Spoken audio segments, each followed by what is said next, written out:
Hey, listen, Echoes of Wisdom is looking pretty freaking great at this point. The first trailer had me ready to flip over a freaking table. I'm gonna flip this table over. Swear to God.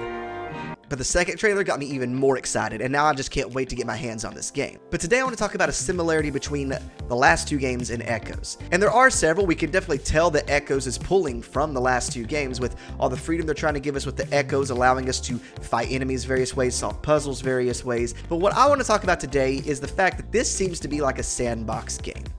And to be honest, I wasn't ready for that. I wasn't expecting that. I thought all of our 3D big projects would be sandbox open world games, but apparently even our 2D games are. Now in the first trailer, we see Zelda scaling over the Gerudo town wall and getting inside that way. Now, why she did that, I don't know if that was just to show that we could do that, because I'm pretty sure she can just access the place being a girl, or maybe the whole place is just risen up and you gotta kind of access it through some different means. But regardless, we see her doing that. We see her using the big pillar of water to go up a massive cliff. So obviously there's ways to get around things that we used to couldn't do. And we get to see her actually walking across the tops of some trees. And to me, that kind of showed how much of a sandbox game it was, because often trees and barriers like that were used to keep you from getting to the next area.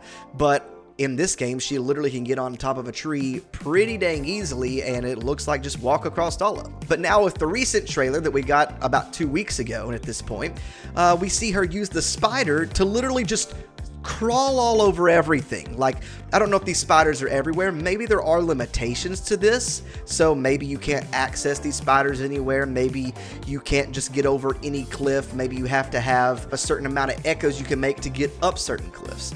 But it's definitely apparent that this is much more of a freestyle, like you get to play the game how you want, which, to be honest, makes a lot of sense with how the Zelda team's been doing things, really over like the last decade. But I was really shocked to find that out. I really thought that our 2D Zeldas would still be like the linear Zeldas of the past, but I guess not. And obviously we don't know how free this game is going to be till we get the game in our hands.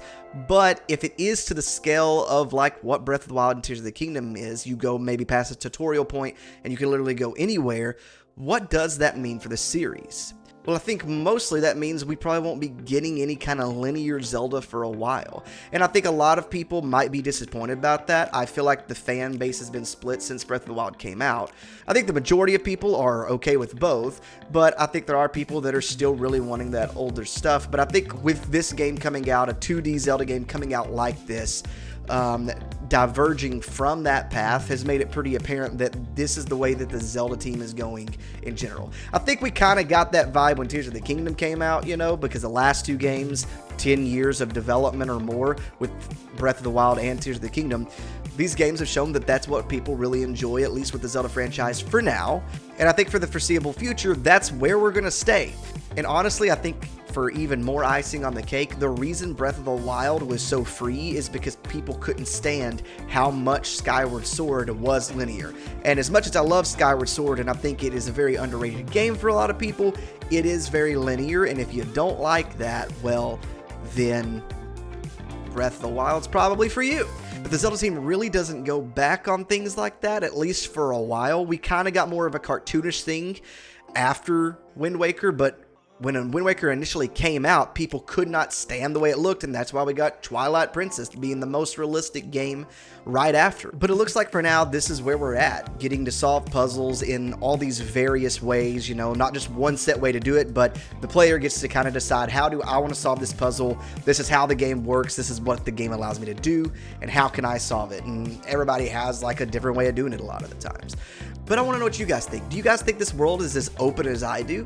Let me know down in the comments. And also, whether you do or don't, are you okay with it being open world, or would you rather it be more linear and kind of have the 3D games be more open world, or maybe you just want all of them to be linear? Just let me know what you think down in the comments below. Appreciate you guys, and I'll catch you guys later.